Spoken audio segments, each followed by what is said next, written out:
A very good afternoon, Your Excellencies, distinguished guests, ladies and gentlemen. My name is Claudia, a research analyst at the Institute of South Asian Studies in NUS. I have the pleasure of being your MC today. On behalf of ISAS, I would like to extend a very warm welcome to you for the 8th ISAS lecture titled Connectivity and Cooperation, Bangladesh in the Indo-Pacific region. This lecture will examine the growing importance of Bangladesh in reviving regional connectivity in the region today.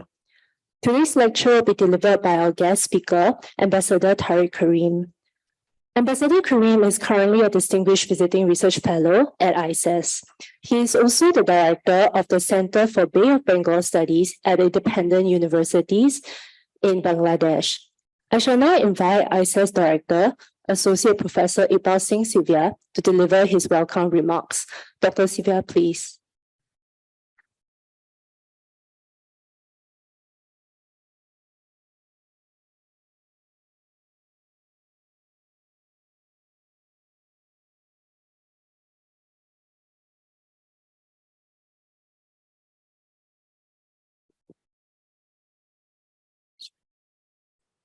Thank you, Claudia.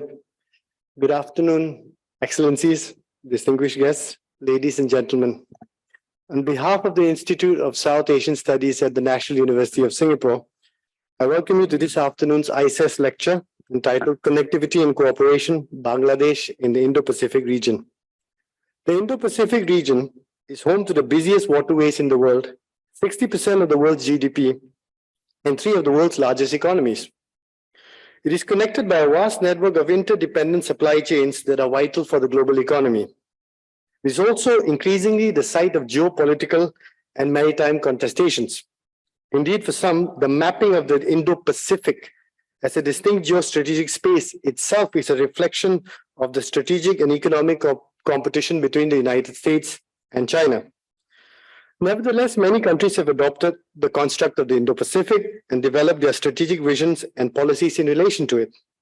And they have done this within the context of an evolving international order characterized by greater competition.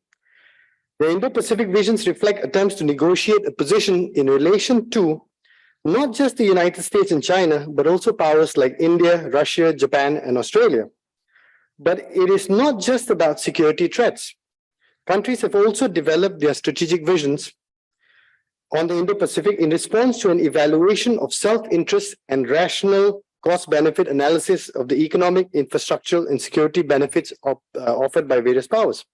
For instance, China's Belt and Road initiatives position itself as offering developing countries financial assistance in developing infrastructure at home and offering connectivity that links these developing countries to consumer markets.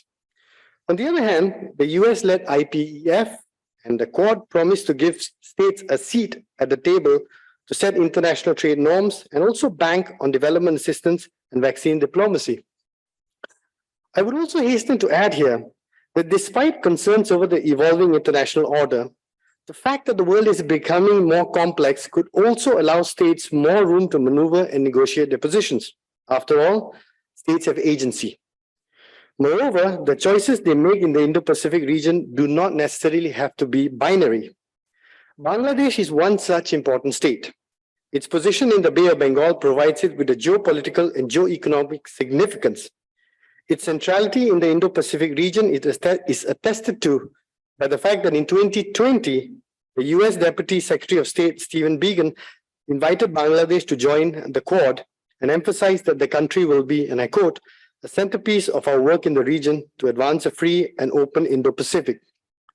More recently, in fact, just 12 days ago, Assistant Secretary of State for South and Central Asian Affairs, Donald Lu, was in Dhaka. This was one of many recent visits by US policymakers. On their part, the Chinese have also doubled their efforts to reach out to Bangladesh. Newly appointed Chinese Foreign Minister Jin Gang made Bangladesh the first port of call of his first overseas trip since assuming office. Now, this is symbolic significance, and not least because in doing so, he actually broke with an established practice of Chinese foreign ministers opting to visit an African country first. Since then, there have been more high-level delegations from China. As one would expect, India has also sought to strengthen its relations with Bangladesh. Since 2009, there has been a marked upswing in relations between Bangladesh and India. A number of agreements have been inked between the two. Strong relations with Bangladesh are also pivotal to India's connectivity with Southeast Asia and its aims of ensuring that the Bay of Bengal serves as a link between India and the Pacific Ocean. In short, Bangladesh is emerging as a pivotal node in the connections and competition that span the Indian Ocean, Indo-Pacific region.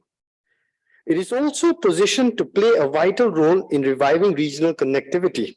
Thus, I am delighted that we have with us today Ambassador Karim to share his insights into this timely and important topic. Ambassador Karim is a distinguished visiting research fellow at ISAS. His diverse profile of diplomatic experience, academic work, and consulting background makes him the ideal person to discuss this topic. He has served as Bangladesh's ambassador to the United States and as its High Commissioner to India. Ambassador Karim has also been at the forefront of developing and implementing ideas on sub-regional and regional connectivity in South Asia and beyond. Notably, during his time at the Ministry of Foreign Affairs of Bangladesh, he promoted initiatives like the Bangladesh, Bhutan, India, and Nepal Initiative, or the BBIN, the South Asia Association for Regional Cooperation, or SARC, and the Bay of Bengal Initiative for Multi-Sectoral Technical and Economic Cooperation, or BIMSTEC. He is currently, as my colleague Claudia noted, also the director of the Center of Bay of Bengal Studies at the Independent University of Bangladesh. Like all of you, I look forward to hearing his comments, and there will be a question and answer session after his talk. So, Ambassador Karim, could I invite you on the stage, please?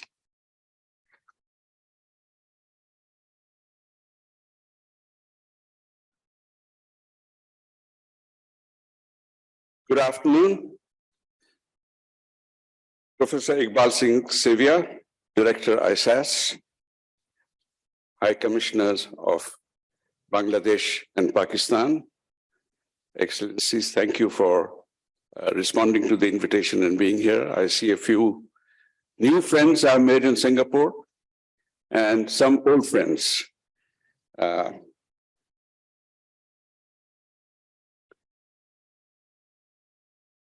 deeply grateful to ISAS and honored and privileged to have been invited to deliver the ISAS 8th public lecture on the subject, Bangladesh in the Indo-Pacific region, connectivity and cooperation.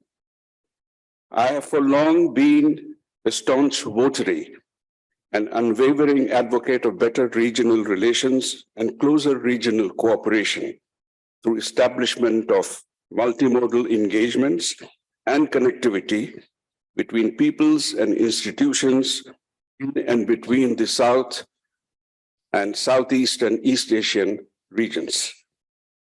I'm happy to share some of my thoughts on this subject within the larger context of the Indo-Pacific, the narrative that has become the buzzword today.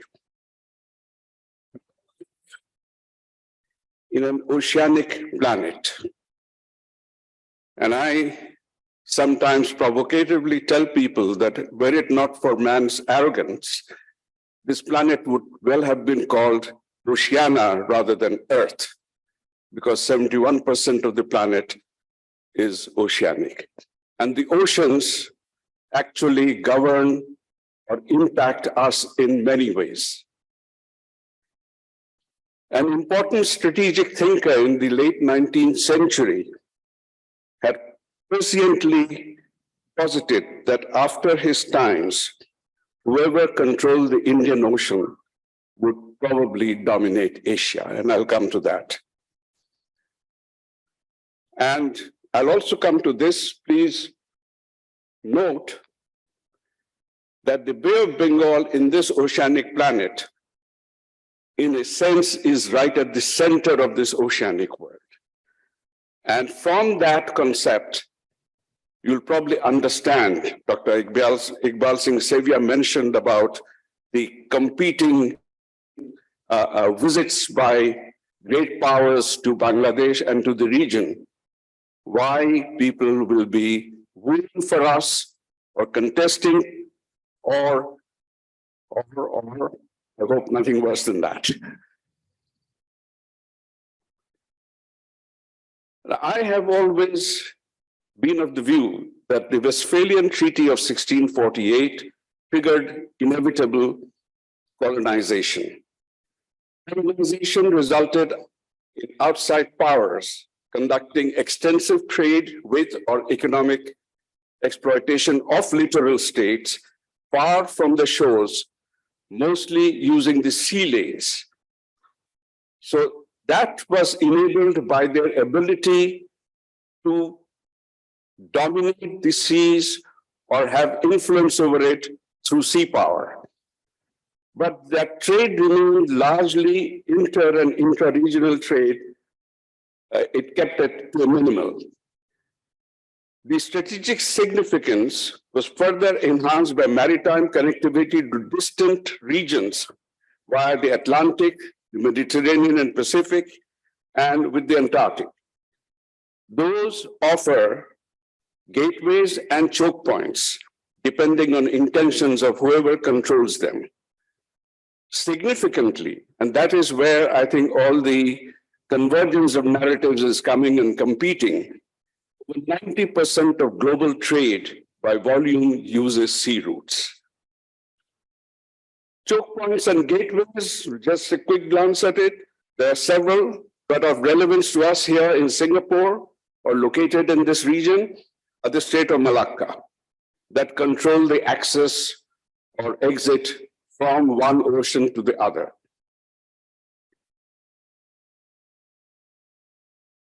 Sea power, the use of sea power, I think the fundamental the explanation of it was done by Admiral Mahan of the United States Navy in 1898, when he said, and he was doing this writing for the Army and Navy Journal of London, let us not shrink from pitting a broad self-interest against the narrow self-interest to which some would restrict us to. And this, I think, is a passing reference to the trends within the United States, one of drawing inwards and the other of pushing outwards. Let us start with the fundamental truth warranted by history, that the control of the seas, and especially along the great lines drawn by national interest or national commerce, is the chief among the merely material elements in the power and prosperity of nations. It is so because the sea is the world's great medium of circulation. And you can see very succinctly where a lot of US policy and subsequent policies and the scramble for control or access to of sea lanes become so important. Mahan's logic was derived from his perception that Britain had wrested global power status in the 19th century, primarily through establishing dominance or monopoly of the seas.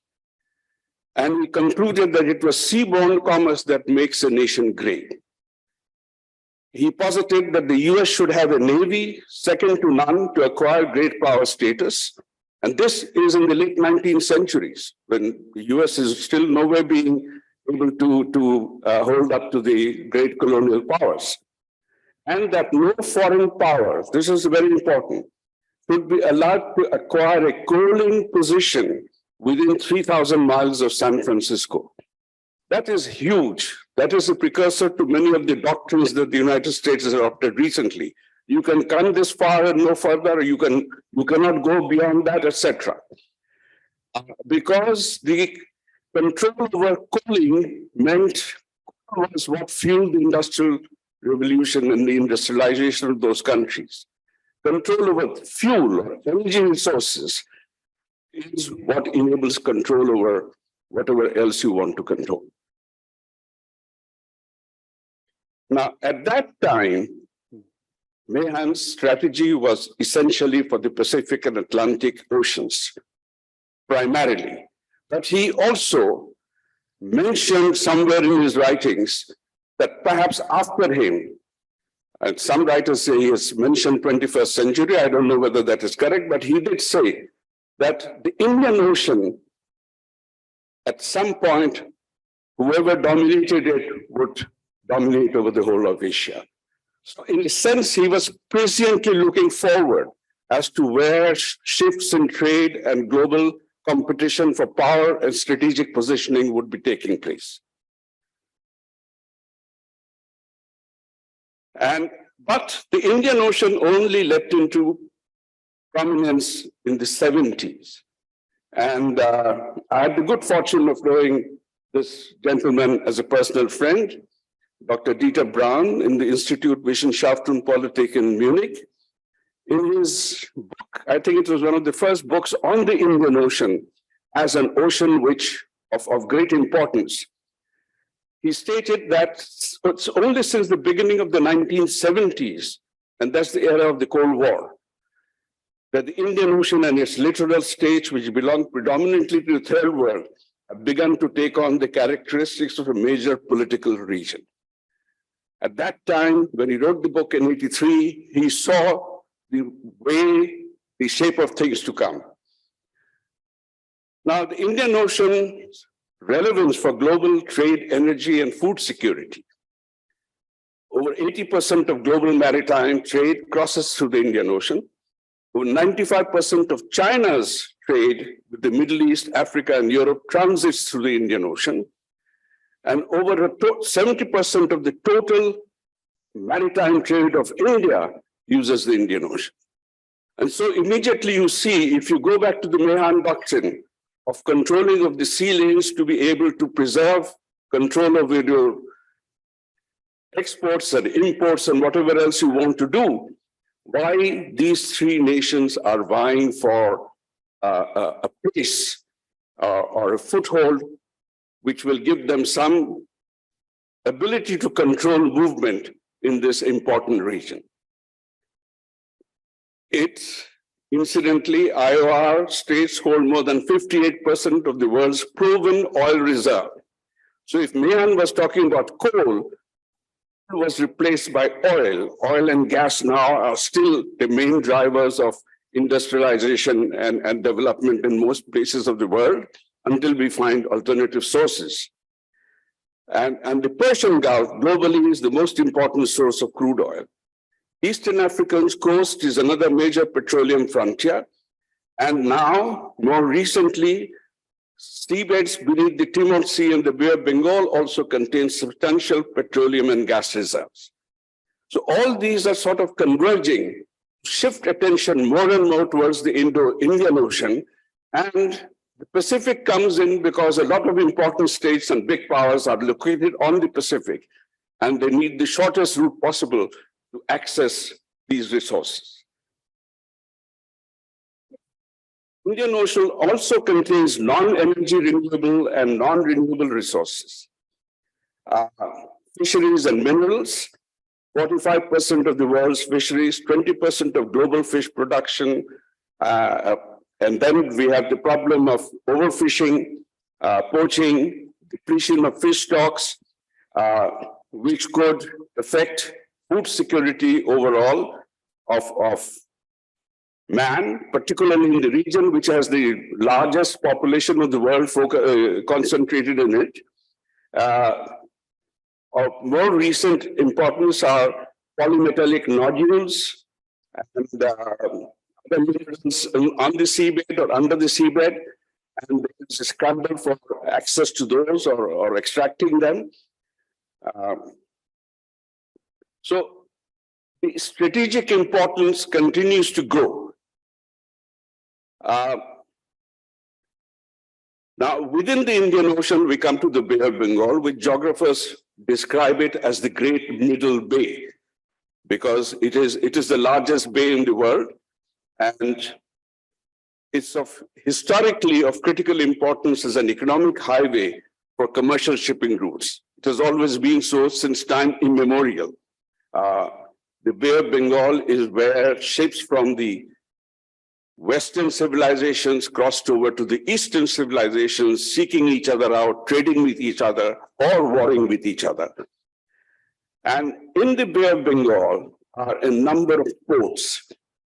And in this, Singapore, of course, has one of the biggest ports. Singapore was an entrepot developed by the British, who used the chain of ports that they set up around the whole coast of in India, from the Arabian Sea to the Bay of Bengal.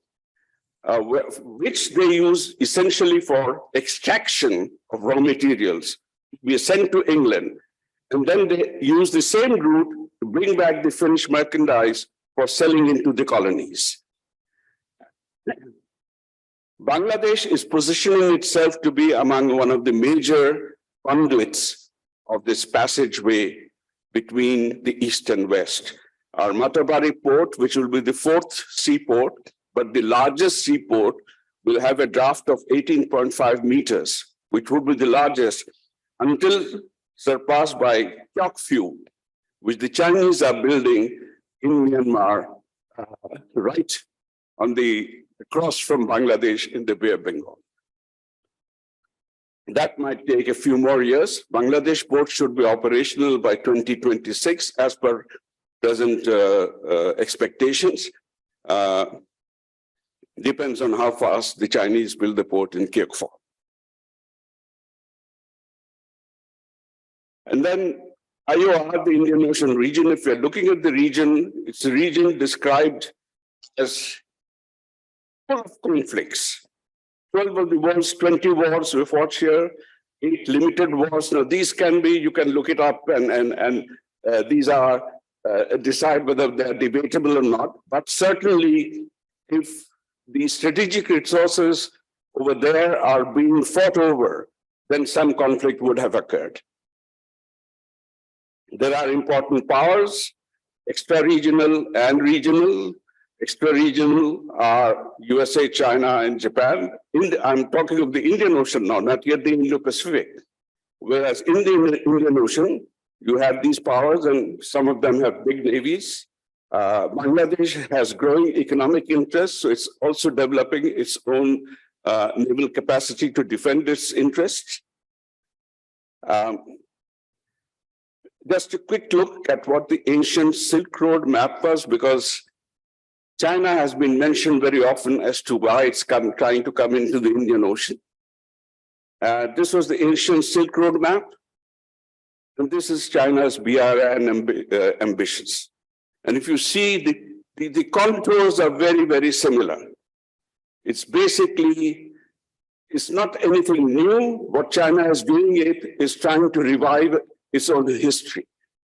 Now, how it does it is really what most people would be worried about. Now, I'm going to talk about the Bay of Bengal and the shaping of the Bangladesh perspective through taking you through a few of these points, the contextualizing the geomorphological and geostrategic location, the historical role that colonial Bengal and pre-colonial Bengal played in the world, and what role, if all, should Bangladesh be playing today in today's contesting or competing narratives that come and merge here. Now, I've already mentioned that all oceans are interlinked, and Indian Ocean is the Great Middle Bay. Bay of Bengal within the Great Middle Bay is the little or the central bay. And so in a sense, we are at the epicenter of the oceanic world. And in the Bay of Bengal, right at the apex is situated tiny Bangladesh. So in a sense, Bangladesh is at the heart of the epicenter that is the Bay of Bengal in this oceanic world. And being the epicenter, we will be subjected to, that is, you see that tiny circle there, that is Bangladesh in that oceanic expanse. We will be subjected to lots of pressures, and how we stand up to these pressures will depend on how we develop our own intrinsic resilience to be able to stand up to these pressures. I have always jocularly described to friends that imagine that we are a walnut caught in the jaws of two nutcrackers. One is the regional nutcracker, that is China and India pressing from two sides for advantage in its own strategic influence.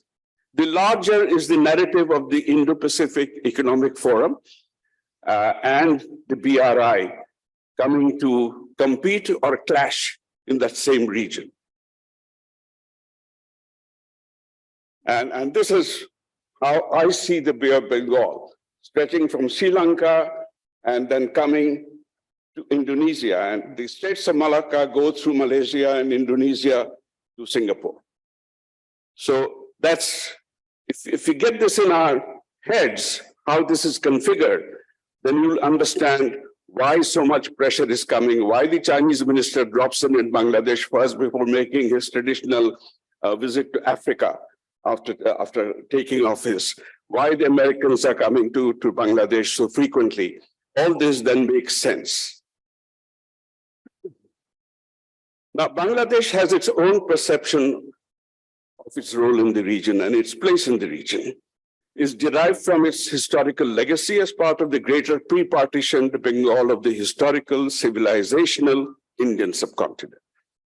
Its location at the apex of the Bay of Bengal conferred a special locational advantage, not just in the Bay of Bengal region, but also very importantly, as a hub of connectivity, linking the Western and Eastern hemispheres and the Indian Ocean with the Pacific Ocean, with South Asia, to Southeast Asia and East Asia.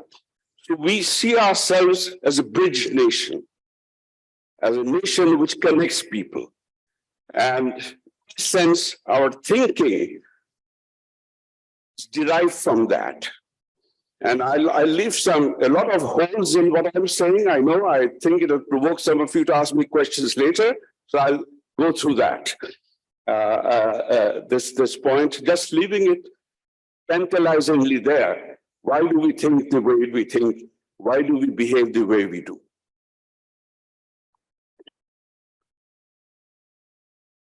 As I've already mentioned, we occupy a central location at the apex. In undivided Bengal, Kolkata was first the capital of the Bengal presidency, but for a period when the British partitioned Bengal, 1905, until 1911, Dhaka was the capital. Now, the Bengal presidency, please note, during the British times, had the highest GDP of all the three presidencies in India.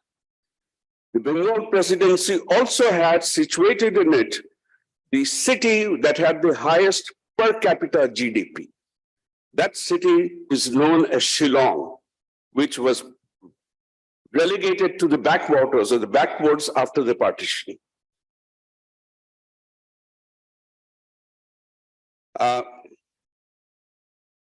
There's some history there. Those of you who want to look it up, you can do so. But Bengal has been described by successive travelers from the Chinese in the 4th century BC, to travelers coming in the 17th century, 14th century and onwards, as one of the richest areas in entire India.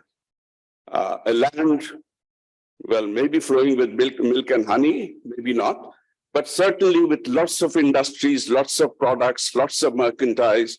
And if you go to Xi'an, the Silk Road Museum there, you'll see an ancient map where Bengal is located, where products from Bengal were going to Xi'an and from Xi'an to the distant markets in Europe. The British chain of pearls, Bengal, the Dhaka-Calcutta port, falls strictly right in the center of that. The British had a chain of pearls from Karachi, Bombay, Chennai, or Madras, Visakhapatnam, Calcutta, coming down the eastern shores of the Bay of Bengal through Malaysia, Indonesia, and through Straits of Malacca to Singapore. Singapore was the major entrepot. And of course, the recent discovery of hydrocarbons makes this of more strategic importance. Hydrocarbons recently discovered, and Singaporeans would be very much aware of it. Sumatra in Indonesia, Malaysia, Thailand, Vietnam, Brunei. So you're also rich with hydrocarbons also. So ultimately, your dependence on Persian Gulf oil may be reduced by the time you develop alternate sources. But in the meantime, you still have importance, great importance to keeping the sea lanes open, coming from the east, from the west coming east.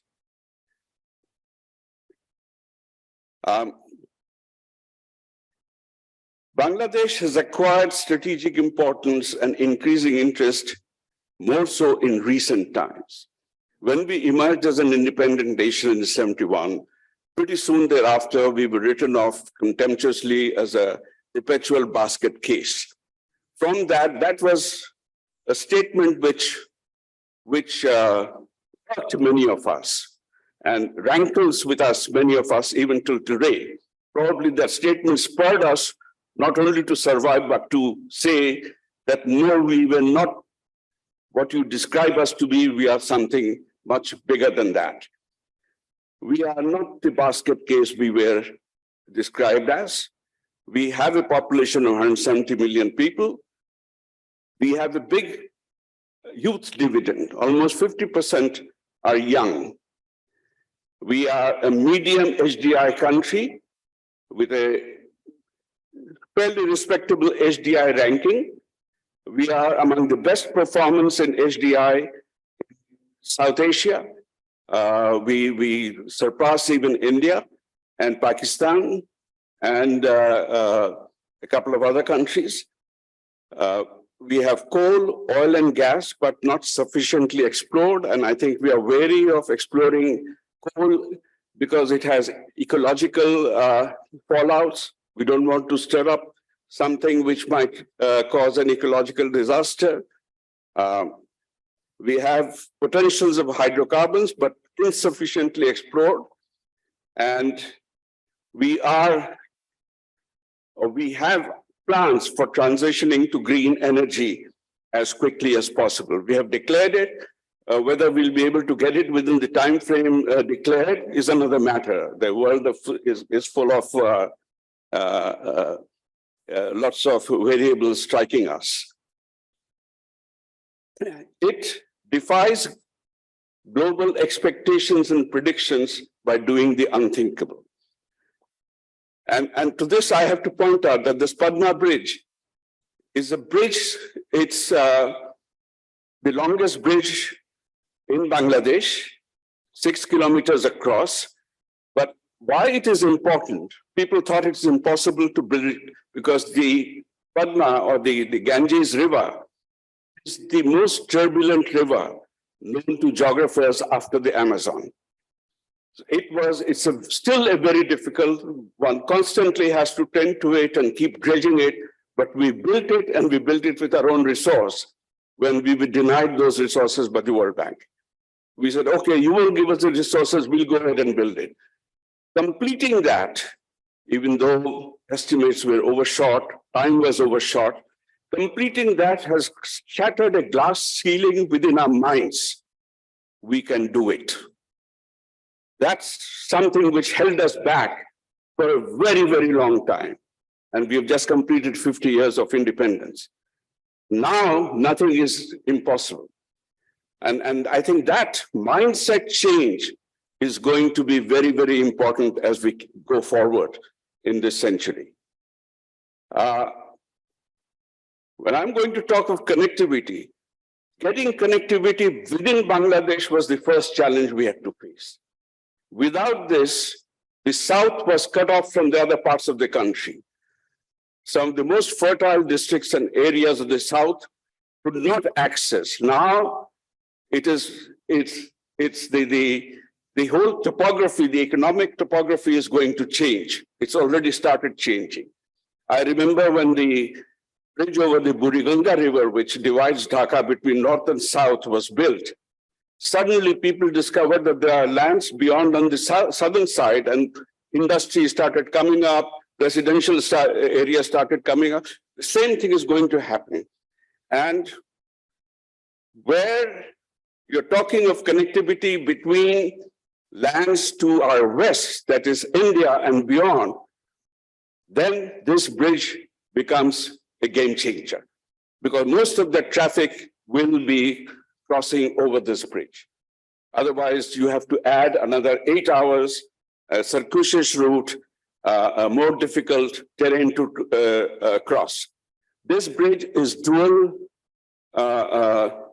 dual layers. One layer is railway, the other is roads. We had built another bridge, the Jamuna Bridge, but over there, the railway bridge was severely limited in capacity. It was a sort of afterthought add-on. A separate railway bridge is also being built over the Jamuna. So we realize that our value to the world, as well as a value for our own development, depends on our establishing connectivity within, and that's how we become a bridging nation. So we are today, and I have some sense of satisfaction in saying it, no longer an inconsequential country. We are one of the fastest growing economies, not just in the region, but even in the world, despite the challenges that we have faced in the last few years. Now, when people talk about cooperation, the IORA is like a universe to me. I would prefer to focus more on my region. And so I've been saying, look at the Bay of Bengal. Can we, the Bay countries, get together and formulate a governance framework where Bay of Bengal, incidentally, is dispute-free, unlike many other waters, unlike the South China Sea or elsewhere. We resolved our maritime disputes between India, Bangladesh, and Myanmar. And therefore, there is no reason why we should not be able now to start thinking of ourselves conceptually as a Bay of Bengal community. But that sense of community still does not exist among the littoral countries. We were connected once before the colonization started, but then colonization split us up as the Westphalian competition between the colonizing powers split themselves in their interests up also. So we can only do this if we understand that we have to work together. There are ecological problems which we have to face, and I'm not going to talk about this too much now, but if you are interested, we can address it during the Q's and A's. In fact, the ecological problems alone should compel us to start working together, not just induce us. Bangladesh, why Bangladesh should be thinking about it and talking about it? Because we have, for a long time, and I think we realized it from how we were located, initiated processes towards cooperation within countries in the region, whether it was the formation of SAARC, later on the formation of SAGQ, which became the BBIN, or the BIMSTEC. So we realized that connectivity and getting peoples to work and us providing the space for them to connect is important, not only for them, but for us. Our own prosperity and continued thriving as a nation will depend on that. BIMSTEC and BBIN, India's locus policies and ours were looking same way. Ours was forced because we can't go west. The continuing disputes between India, Pakistan, and now Afghanistan also complicating. It would be pointless trying to hit our heads against a wall and going to go get across. But the natural way we can go is east, where the big economies are, the big markets exist. We actually, Bangladesh, along with Myanmar, comprise what I always say, we are the bridge between South and Southeast Asia. And the bridge is comprised of two strands, Bangladesh and Myanmar. Unfortunately, right now, I see the two strands burning in the middle. It's in our interest and everyone's interest to burn, douse these flames quickly. Otherwise, even the BIMSTEC area could become bogged down like SAARC in the West has. We have many corridors and a lot of work is being done to actually, these were thought of 25, 30, 40 years ago under the SCAP, ICAFE, later SCAP. And a lot of these corridors are being linked. Some are still work in progress. Some may remain still a distant dream. The most recent was, where did that go? Going back.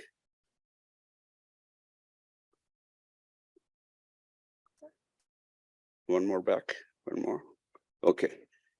Most recent would be, we've reached out once again to revive an offer which was put on the table in the mid-2000s. Bangladesh, India, Myanmar, Thailand highway. This was a great offer at the time. I was not in Bangladesh then. I was in the University of Maryland across the waters in the United States. And I thought this is a great initiative. Also the initiative of a gas pipeline coming from Thailand across Bangladesh to India. For some obscure reason, the government of the day in Bangladesh said, no, we don't want this. And so we lost a golden opportunity. And I think part of the reason why we have our problems with Myanmar and the Rohingyas today is that we seized all meaningful interaction with Myanmar for the last 2 or 3 decades.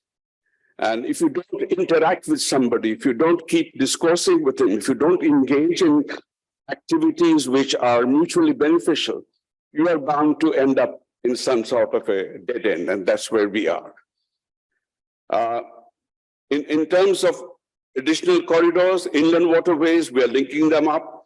National waterways of India and Bangladesh are being linked up. Coastal shipping agreement, believe it or not, until 2015, if one wanted to send a container from, let us say, New Delhi to Dhaka, it would go to Mumbai or Kolkata, then from there it would go to Colombo, then to Singapore, and then come back to a port in Dhaka. That state of affairs is ended. Now our ships can go to each other's ports directly. So direct maritime shipping agreement is there, coastal shipping agreement. All these things are happening. Even the energy grids connecting have started happening. Energy is flowing across borders. My dream of a sub-regional grid is still some ways off. And I can see Jordan giving me looks of dagger there. I better bring it to a close, just another couple of minutes. As I mentioned, we do not have a sense of community yet in the Bay of Bengal. And in my center in Bangladesh, in the Center for Bay of Bengal Studies, my constant theme is, can we work together? Why we need to work together? I mentioned about ecological problems. If for nothing else, can we preserve the Bay of Bengal, because it is not just a commons for exploitation of the blue economy. It is a common where we can end up killing the goose that lays the golden egg if we don't attend to some of the problems that it is faced with. With those words, I'll stop here, and I'll make myself available for questions and try and answer them as best as I can. Thank you very much.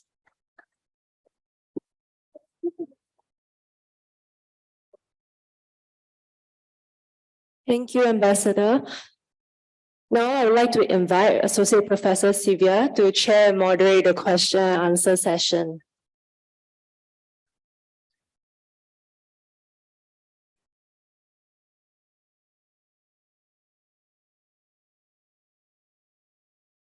Thank you, Ambassador Karim, for that rich talk in which you provided a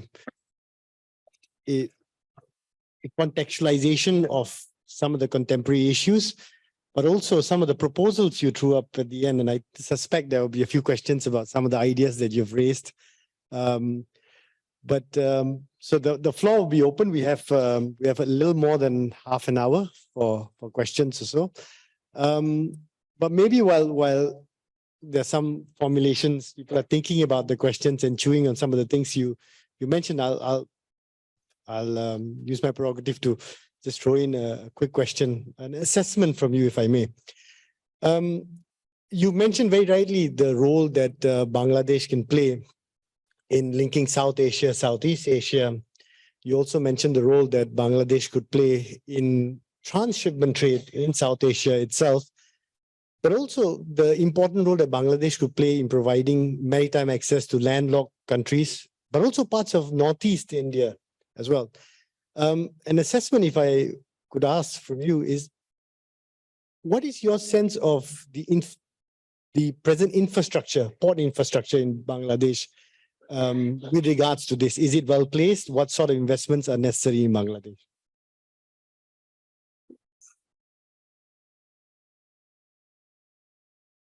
Yes, we have been offering to India and the Northeast and to our landlocked neighbors, Nepal and Bhutan, the use of Chittagong and Mongla ports since 2010. This is part of our, of all the communiques that have happened after the exchange of visits between heads of states or government. And some of them are being used. The problem is the internal communications or the protocols that are needed for getting the things moving. For example, I mentioned about inland waterways. Now, there was a time when all the waterways were linked. Our trade was across the waterways. There were practically no roads that we could use. The railway system was put up by the British, but after 47, we actually uprooted those lines at the border. So out of the 8 lines that were connected, we have restored 5. 3 or 4 are operational. 5th is in the testing stage, mainly for cargo now, not yet for passengers. And 3 more in the process, so they should be completed hopefully in the next couple of years. So the old rail links will have been established. What the routes were used by the British colonial powers for extraction, we can use it for our own trade and development.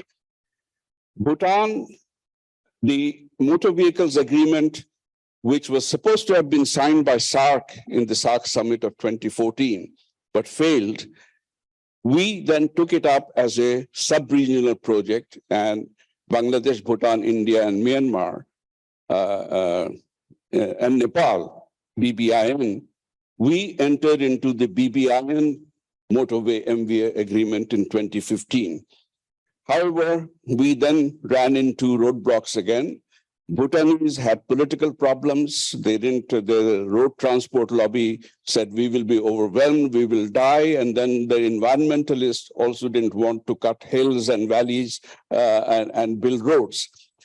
So now we have almost come to the stage where Bangladesh, India, Nepal motorways is ready to be launched. And the exchange of letters has happened. And Bhutan will come through multimodal connectivity. In other words, it'll bring its goods up to a point, to a port called Dibrugarh in Assam, where it will latch on to the Bangladeshi inland water transport link, and then come to the Bangladeshi ports. That is happening. The direct transshipment from Kolkata to Tripura is also happening. So these are moving. The nature of the beast is such that we take 2 steps forward and then maybe 1 or 1.5 back. But as long as we keep moving forward, I think eventually the process itself will give it the momentum that the juggernaut needs to move at a really fast pace. The ports are in fairly good condition already. Our capacity for handling cargo is expanded because after Chittagong, we built Paira Port, which augments Chittagong. And when Matarbari, which will be the real deep sea water port being built by the Japanese, comes on stream, and that should be by in another 2 years or 3 years from now maximum, we will be able to handle the largest ships that we can think of today coming and docking there. Thank you.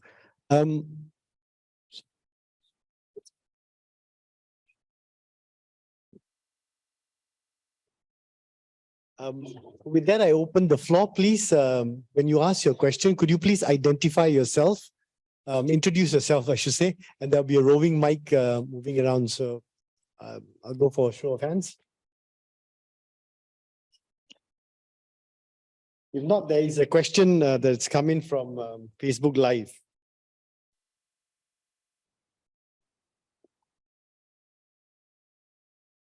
And this is from Ravi Velu from the States Times, Singapore. And the question is, Ambassador, how important is the Brahmaputra to the existence of Bangladesh? How do you view the competing claims over Arunachal Pradesh, given that most of the Brahmaputra rises not in Tibet, but in Arunachal? Two parts questions. The Brahmaputra is one of our two major rivers. Of the three major eastern Himalayan rivers, the two major, Brahmaputra and Ganges, they have to flow through Bangladesh. There's no other way they can flow. The Brahmaputra is, in terms of sheer discharge into the bay, is one of the largest rivers of the world. Again, perhaps after the Amazon. But the problem is, we use these rivers traditionally, historically, for people and goods going from one part of then undivided India to other. Ships, steamers used to go from Guwahati, the northern part of Assam, right up to Kolkata. So the Brahmaputra and Ganges come and join just below Dhaka. And then the Brahmaputra would come and then flow into the sea. The Ganges would come and flow where they meet. There was the confluence. The ships would come from Guwahati, go west, north and west, and into what is now Indian territory, to Kolkata and Allahabad and other places. When the partition happened, by the early 60s, the traffic started dwindling. I mentioned that the train services were uprooted. River services still continued. It was only after the 1965 war between India and Pakistan that the river services were totally stopped. And once you stop using the river, we actually started killing the rivers. These are young rivers. Between the two rivers, they carry something like 2.5 billion tons of silt into the Bay of Bengal every year. So imagine the soil being carried. And when you stop using it, when it was used, the shipping companies, they used to dredge the rivers at least once, maybe twice a year. Now, dredging is important, so you clear the silt, you shore up the embankments, you make sure the passages, the draft is there for the ships to go to pass through, and you keep goods and people flowing. Once you stop it, the river starts changing courses, it destroys habitation. This is one of the biggest problems. Today, for the last several years now, according to data that I've seen, 50 to 60,000 people are rendered landless because the rivers eat up their land or the sea is encroaching into the land. So and this has been happening now for the last 8 or 10 years. So this is a process which is going to continue unless we know how to manage these rivers. So from that point of view, Brahmaputra is very important because large numbers of populations across the bank are losing their livelihoods and their habitation. Number two, the question about managing the rivers with Brahmaputra is it comes from Tibet. However, I think we need to distinguish two things here. If one looks at the flow of the Brahmaputra from Tibet, it flows to the east. It makes a U-turn and then drops several thousand meters into the Indian plains. So I look at it conceptually as an upper Brahmaputra and a lower Brahmaputra. The upper Brahmaputra is on the side of the Himalayas, on the Chinese side coming from Tibet. Yes, Chinese are going to dam it. 70% of the waters in the lower Brahmaputra are generated after the river enters what is known as Arunachal Pradesh. So China's claim on Arunachal is strategic because that's where it wants to choke off. But When I was High Commissioner to India, I decided to visit Arunachal. It raised some hackles among the Chinese embassy in Dhaka, but I said, the Indians have declared it as constitutionally as part of India. I'm going to visit it because my headwaters are here. I want to see what's happening to my headwaters. What happens to the headwaters within Indian control is going to affect my life and the lives of my people.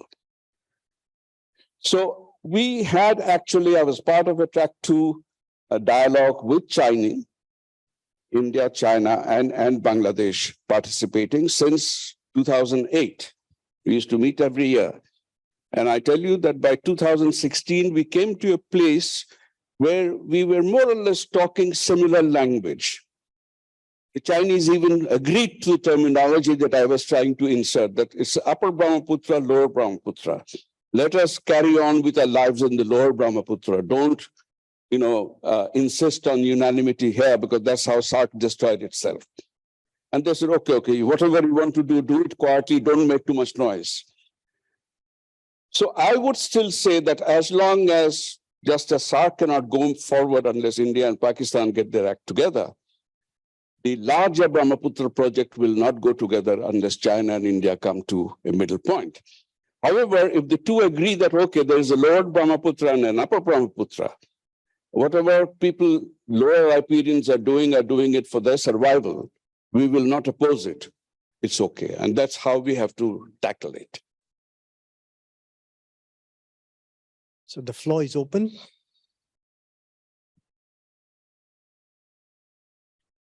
Excellency.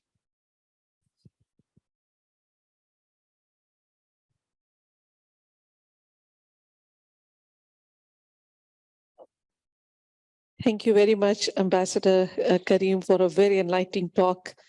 You mentioned about, you made a comparison of Bangladesh being in the mouth of two nutcrackers. I think many countries in this region are, feeling the same way, having the same problem, that, many of us feel ourselves in the mouth of two nutcrackers. So what is the way out now that Bangladesh has emerged as one of the brightest spots in South Asia? In fact, the fastest growing economy, doing so well, mashallah, and especially this Padma Bridge was like, a very big breakthrough. I read the story in the paper and it was very impressive. So what is the way out for us? What do you suggest? Thank you. I sense there are two questions in one here, and let me try and address both of them. One, and this is something I picked up from a friend from Singapore. We were both deputy heads of mission in Bonn way back in the 70s, mid-70s, when he explained to me the ASEAN concept of developing internal resilience. That you build up your own economy, your own resources, your own human resources, you build it up to a point where you feel confidence enough to be able to push back any things coming. And I see that in Singapore today. It's got good relations with China, it's got excellent relations with the US and everyone, and it's at peace. It's not a great power, but it is a great power in the sense that it is able to stand up. It has that intrinsic resilience. So that's number one. And I think Bangladesh from the very beginning, and I'll come to that is part of the second part of the question, which I suspect what you are aiming at. The pressures will always be there. The nutcracker will do what it is designed to do. It will keep pressing as long as their hands doing it. It's not doing it automatically. Right at the beginning, we, after we were liberated or we became independent, when Sheikh Mujibur Rahman returned from his long years of incarceration in Pakistan to Dhaka, and he saw tens of thousands of people at the airport greeting him. And he realized that he's come back to a country which is a wasteland, destroyed by our own war. And we are India locked. We have a rising power, China, to one side. The world is divided into two. And I think that is where he set the guidelines which we have followed. How do you try and ward off the pressures of the nutcracker? The nutcracker was there also, slightly different configuration. You do that by telling both of them, hey, ease off the pressures. I'm not your enemy, I'm your friend. And so that simple line which he lifted from Lincoln's Gettysburg speech, friendship to all, malice to none, is much more deeper than people take it at surface value. We'll be friends with all powers. The world is divided. There was a Cold War then, there's a different Cold War now. We will not be party in your war with each other. We'll be friends with both of you. We'll have relations with both of you. We'll have interaction with all of you. You fight amongst yourself, but outside my house. So number one, we, even today in the BRI and the Indo-Pacific, we publicly said we welcome the BRI, and China is funding us on many projects. The Padma Bridge project was largely constructed by Chinese contractors with many, many Bangladeshi subcontractors. On the other hand, the Indo-Pacific thing, the Japan is constructing infrastructure, the Americans are helping it in oil and gas development. So all these are going. Whoever is willing to come and help us build this internal resilience, we welcome them. All we tell them is, keep your battles outside my drawing room. Come in, we'll offer you a cup of tea, we'll even offer you the space to come and talk to each other. We are not with you against the other. And even when I was High Commissioner to India, this was the first message I had to get across. That my relations, our relations with China are not at your expense, and our relations with you are not at China's expense. And I said this as High Commissioner at the National Defense College, 5 years successively, successively, until they accepted that, okay, we mean what we say. So I think that is, countries like ours will always be under pressure from bigger powers outside. And bigger powers will do what they always do. They'll try to get more and more people on their side. We can only survive if we can navigate the shoals between these two. And I think if I've answered, I hope so. If not, read between the lines. Yes, Kanti.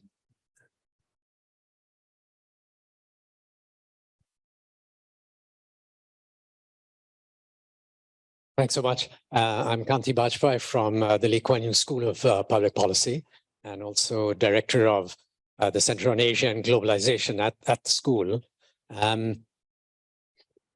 You've given us a very inspiring vision of a Bay of Bengal community.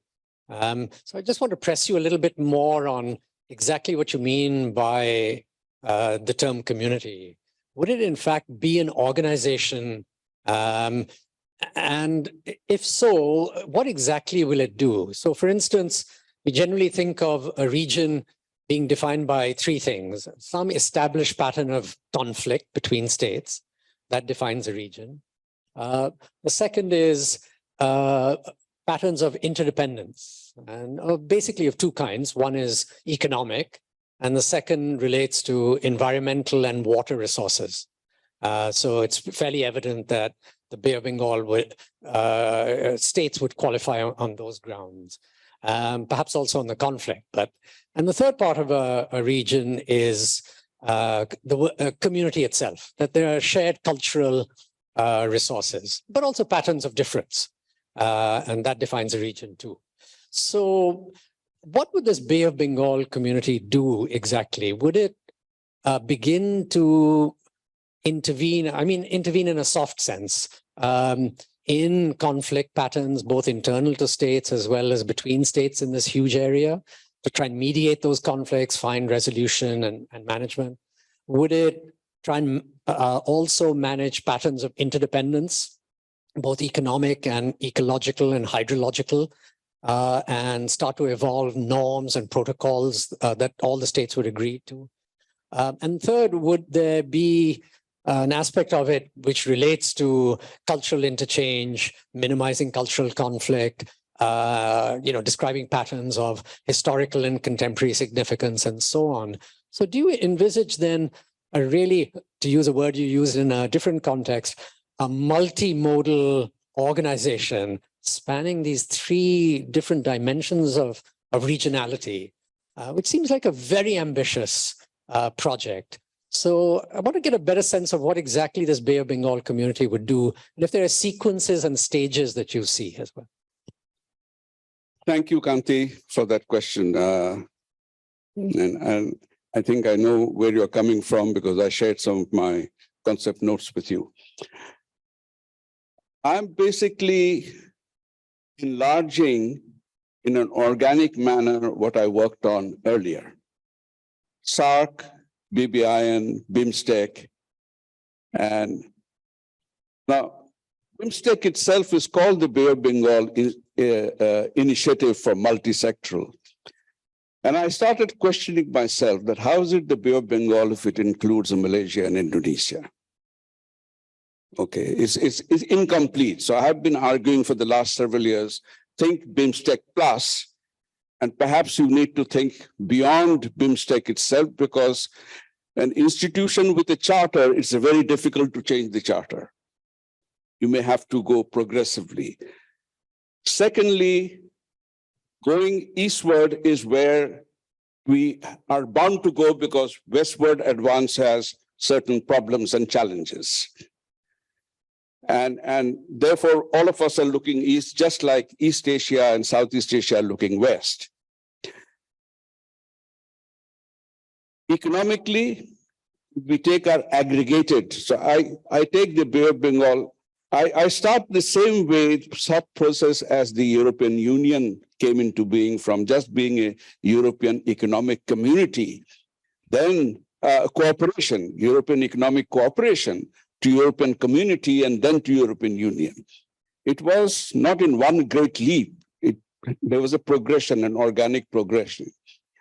I'm looking at the same organic progression that we are now from SARC, from BBIN, we are trying to expand BIMSTEC in a way or give it, but then BIMSTEC summits have not been held for so long. Unfortunately, these things they all become hostage to the political will translating downwards. That has not happened. Now, the Bay of Bengal is Sri Lanka, India, Bangladesh, Myanmar, Thailand, Malaysia, Indonesia. I take the entrepot of Singapore, the original configuration that was there in the British string of pearls or chain of pearls or ports that they have. I add Maldives, which has reached out to both India and us for connectivity, and we have helped them in recent times also. So I see this as a natural configuration where interests converge. Can we now start thinking in terms of economic cooperation? As it is, our aggregate GDP would be fourth aggregated after USA, China, and European Union. Still a huge gap, but it will be the fourth aggregated groupings GDP. So immediately we would have more leverage in negotiating our deals with everyone else. Apart from that, if Vietnam, landlocked countries like Bhutan and Nepal would also benefit, I include them. I include the ASEAN countries which are of immediate interest, which would have immediate interest, would be Vietnam, Laos, Cambodia, maybe the Philippines also. What you see now in the Indo-Pacific the narrative, I think it is conducive to this sort of thing happening. And again, I'm saying, I deliberately mentioned IORA. IORA is going to take a long time before it reaches any stage because there are too many competing interests there, too many conflicting perceptions there. But if you can find a sub-region which has more or less similar perceptions, it's easier to manage those differences, come together and agree on, let's say, 3 out of 5 or 3 out of 6. That's a working place to go to. And that's how I would do. Number 2, most of the current configurations of regional cooperation that are successful, whether it's the European Union or ASEAN, started with threat perceptions. The European Union, Europe, suddenly finding that colonial powers are no longer powerful, find two,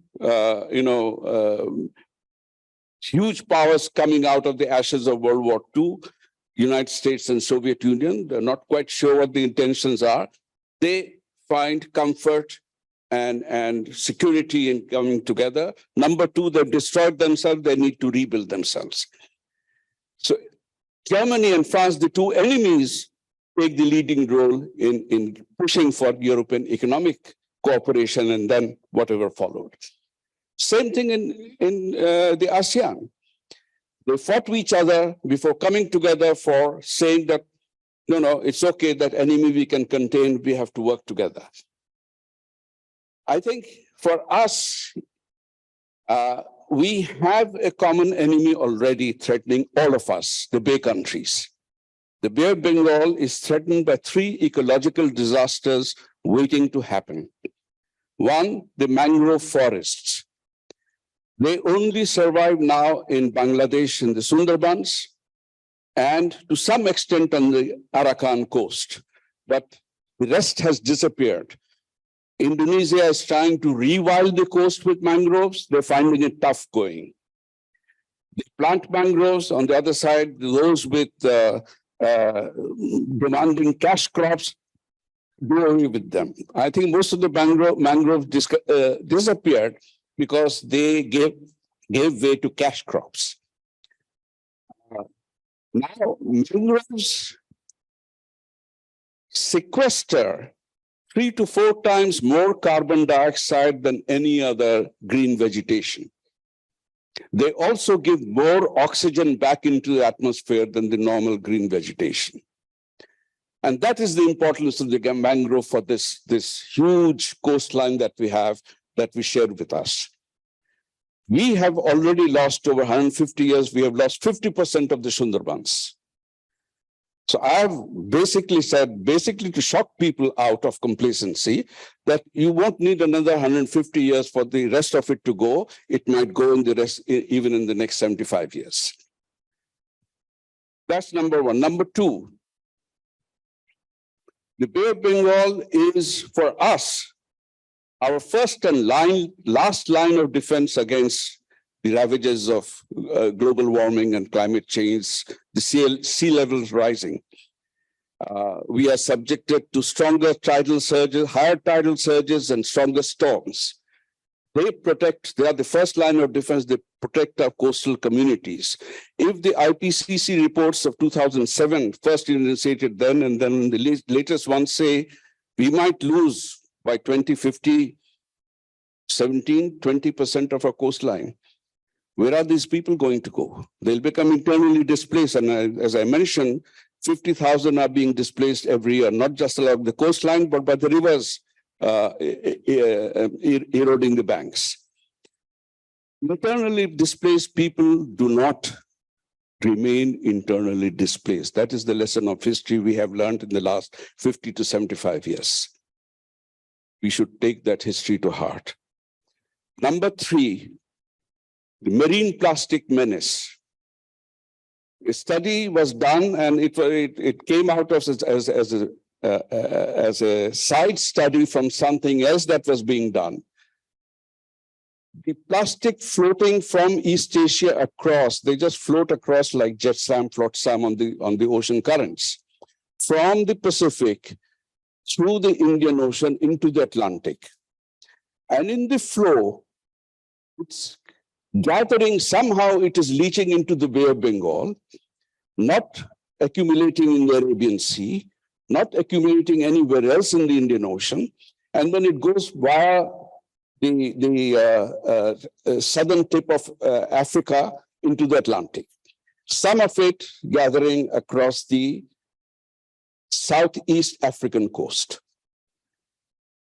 So why is it gathering in the Bay of Bengal? This is something which we haven't been able to figure out. Climate scientists say it may have something to do with the combination of the wind patterns, the southeast and southwest monsoons coming in different times, and the currents, both the surface and the underwater currents. So the fact is, in 50 years, the projection is, they did a flow chart on it, a simulation. 50 years, the entire Bay of Bengal would become a plastic soup, unless we stop it right now. Plastics do not degrade. They take a minimum of 800 years, if ever. When they break down, they become nanoplastics. Nanoplastics are ingested by marine life, and they would probably become absorbed in the tissues of the marine life that eat it. And I tell my audience, forget about yourself, think about your grandchildren. They might be eating plastic fish. Now, if that doesn't shock them out, then nothing will. So there are three things that will affect all our populations. And together, the population of this Bay of Bengal region would be a quarter of the global population. It's already 1.78 billion or something. So these are compelling reasons I think we need to, this is the external enemy. You're looking for an external enemy, come together on this. But if you come together on this, you'll create the space for doing more. And you mentioned about history. History of interlocution was there. From where has the cultural traditions in Southeast Asia come from? Buddhism came from Bengal. It traveled from Bengal to China and to Southeast Asia. And many of the dance forms and practices that are there in Indonesia and Malaysia and elsewhere come from this part. So that is a part, again, which we lost because different European powers carved us up, made different spheres of influence where we could not transcend or transgress, and we became islands unto ourselves. Divyani? Can I see a couple of questions together? I'll take a couple of questions together. So we'll go from Divyani to Divya. Yes. Hi, good afternoon. My name is Devyani and I'm a research analyst at ISAS. I actually had two questions, but I'm just going to cut it short to one. In your opinion, what are certain challenges that Bangladesh faces in all the minilateral and multilateral forums that it's engaged in, especially BBIN and BIMSTEC? That's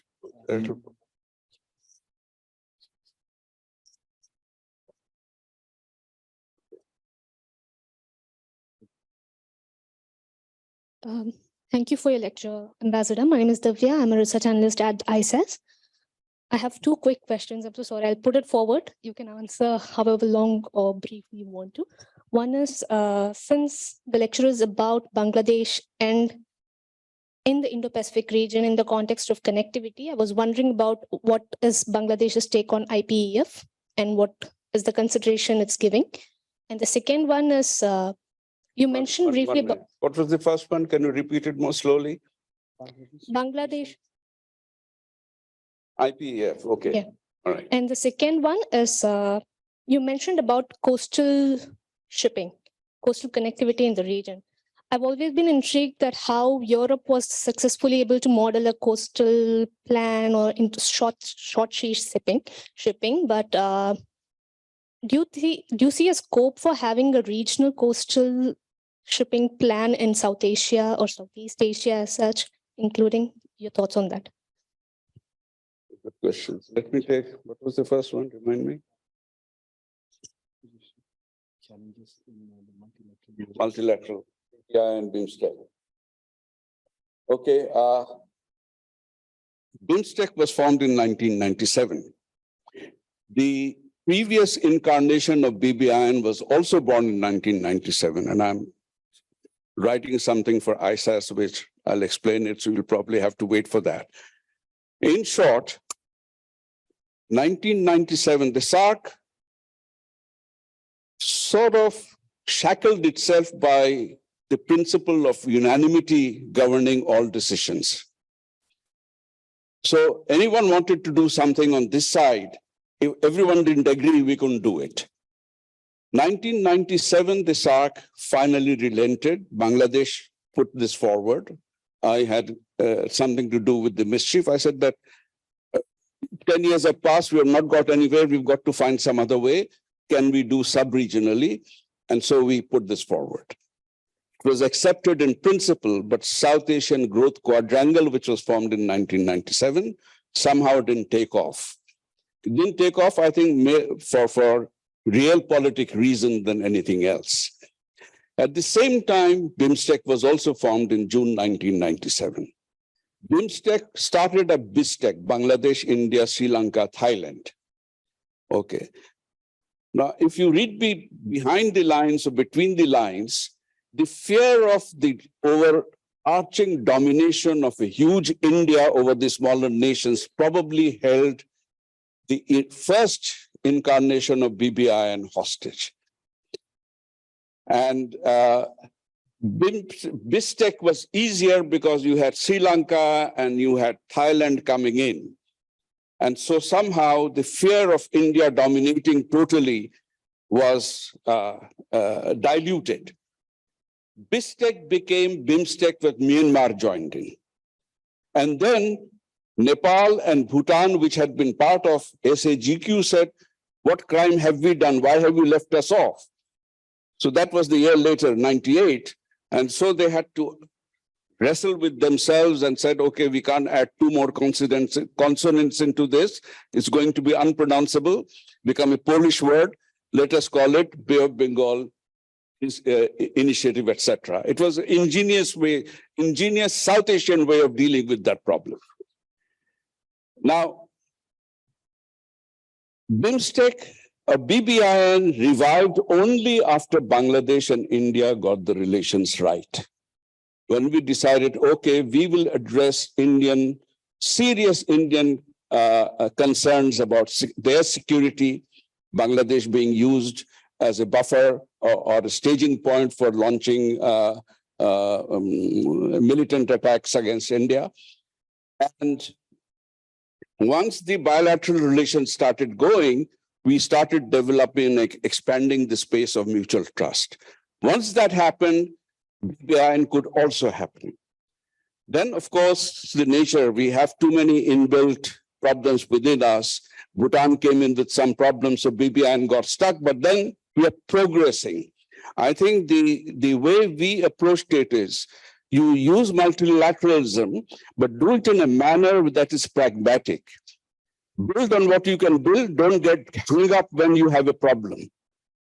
And so that's the way BBIN has been progressing. It has progressed much slower than I had personally anticipated or hoped for, but I'm content that it is progressing and it has not been dished totally. BIMSTEC is the same. BIMSTEC for 20 years, out of 20 years, 18 years, there were no summit level meetings.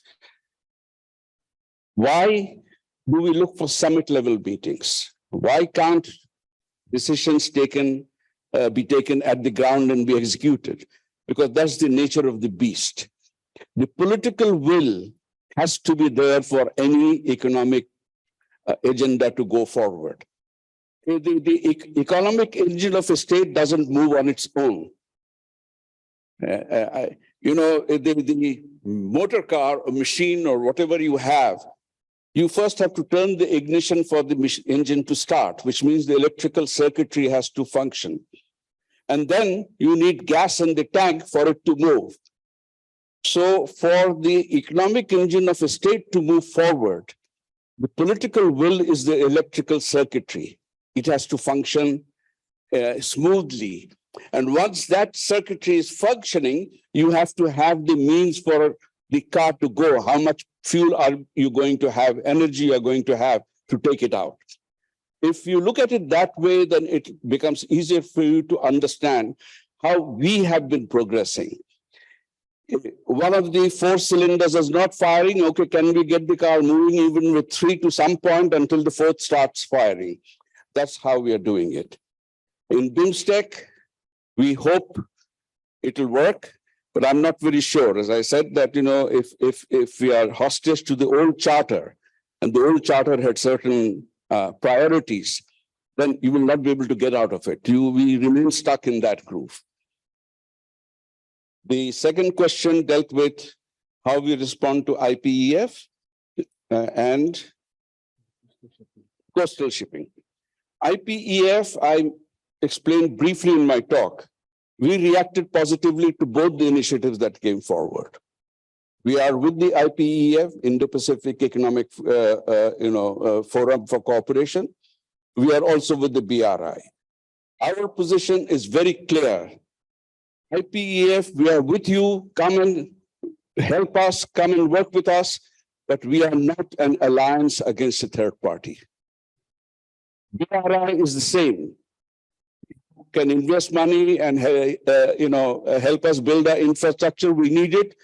We are not building the connectivity for ourselves. It's not a bridge to nowhere. The bridge is to enable you to come and go somewhere. It's also to enable others to come and go somewhere.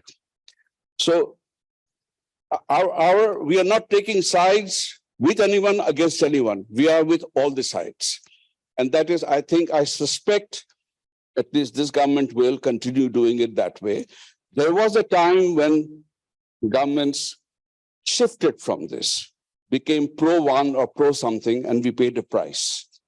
We don't want to pay that price. We have grown when we were able to work with this. That's the lesson of history for us. Let's see what this election year will bring. And coastal shipping. Coastal shipping agreements, coastal shippings used to exist. They were practiced by the British.